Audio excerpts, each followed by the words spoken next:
ایک دن جو عام دنوں کی طرح شروع ہوا، لیکن تقدیر نے ایسا طوفانی موڑ لیا کہ یہ دن ہمیشہ کے لیے تاریخ کا حصہ بن گیا۔ اکتوبر 1972 کا مہینہ تھا جب یوراگوئے کی ایک رگبی ٹیم اپنے کوچز اور اہل خانہ کے ساتھ ایک چارٹرڈ طیارے میں سفر کر رہی تھی۔ ان کا مقصد ایک دوستانہ میچ کھیلنا تھا۔ طیارے میں کہکہے اور باتوں کی گونجیں گونج رہی تھی۔ سب بے فکر تھے اور کسی کو اندازہ نہیں تھا کہ یہ سفر ایک بہت بڑی آزمائش میں بدل جائے گا۔ طیارہ اپنی منزل کی جانب رواں تھا، لیکن موسم اچانک خراب ہونے لگا۔ طیارہ تیز جھٹکوں کا شکار ہوا اور پائلٹ کی آواز میں گھبراہٹ صاف سنائی دے رہی تھی اور وہ کہہ رہا تھا، ہم مشکل میں ہیں۔ یہ سنتے ہی مسافروں کے چہرے پر خوف طاری ہو گیا۔ پھر ایک دھماکہ ہوا اور طیارہ برفانی پہاڑوں میں جا گرا۔ جب طیارہ زمین پر آ کر رکا تو ہر طرف خاموشی چھا گئی، ایک ایسی خاموشی جو دل دہلا دینے والی تھی۔ طیارے کے ملبے سے چند لوگ زندہ نکلنے میں کامیاب ہوئے، لیکن ان کی حالت نازک تھی۔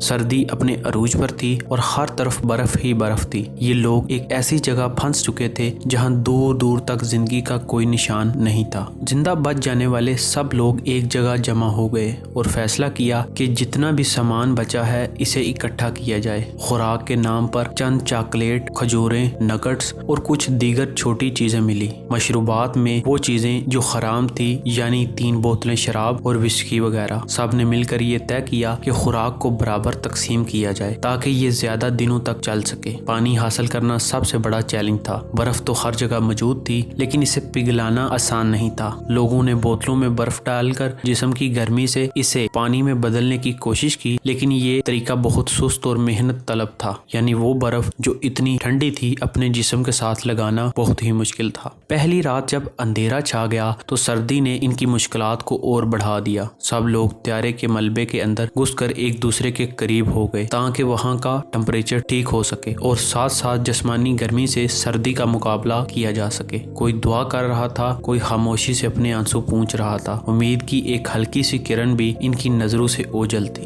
اور دوسری جانب چلی، ارجنٹینا اور یوراگوئے کی حکومتوں نے فوری طور پر طیارے کی تلاش کے لیے آپریشن شروع کر دیا۔ ریسکیو ٹیموں نے کئی فضائی سروے کیے، لیکن برف کی سفید چادر میں طیارے کا سفید رنگ چھپ گیا تھا اور کوئی اسے ڈھونڈ نہ سکا۔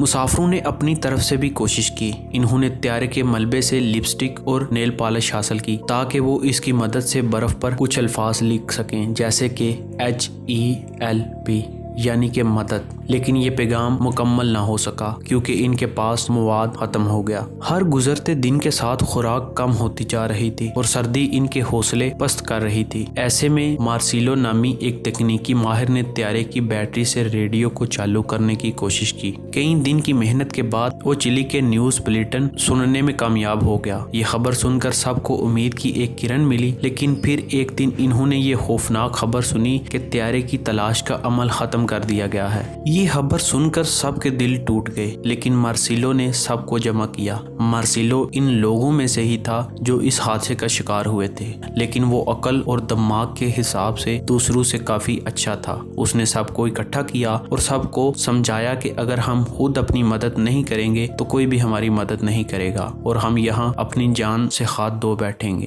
ان الفاظ نے سب کو ایک نئی امید دی۔ انہوں نے فیصلہ کیا کہ کچھ لوگ پہاڑوں کی طرف جائیں گے اور مدد تلاش کریں گے۔ 3 افراد کو منتخب کیا گیا جو تھے نینڈو، رابرٹو اور اینٹونیو۔ ان کے پاس نہ کوئی خاص ساز و سامان تھا اور نہ ہی کوئی تجربہ، لیکن ان کے حوصلے بلند تھے اور یہ دیکھنے میں تندرست اور صحت مند نظر آ رہے تھے، جس کی وجہ سے ان کا انتخاب کیا گیا۔ انہوں نے طیارے کی سیٹوں سے کپاس نکال کر اپنے کپڑوں میں بھری تاکہ سردی سے بچ سکیں۔ جوتے بنانے کے لیے طیارے کی سیٹ کا چمڑا استعمال کیا اور اس سے بہت ہی آسانی سے انہوں نے اپنے پاؤں کی جوتیاں بنائی اور انہیں پہنا تاکہ سردی اور پتھریلے راستے سے بچ سکیں۔ خوراک کے طور پر چند چاکلیٹ اور نگٹس ساتھ رکھے تاکہ جب راستے میں بھوک وغیرہ لگے تو کھا سکیں۔ 12 دسمبر 1972 کو یہ تینوں اپنی مہم پر روانہ ہوئے۔ برفانی پہاڑوں کو عبور کرنا کسی امتحان سے کم نہیں تھا۔ سردی کی شدت، تیز ہوائیں اور بھوک ان کے جسموں کو نڈال کر رہی تھی، لیکن ان کے دل میں امید کی روشنی باقی تھی۔ کئی دنوں کی جدوجہد کے بعد وہ ایک سرسبز وادی تک پہنچے۔ وہاں انہوں نے پانی کی روانی اور زندگی کے آثار دیکھے۔ ان کی خوشی کی انتہا نہ رہی جب جب انہیں ایک مقامی چرواہے کا سامنا ہوا۔ زبان کی رکاوٹ کے باوجود انہوں نے پتھر پر ایک نوٹ لکھ کر اس سے مدد طلب کی۔ نوٹ میں لکھا تھا،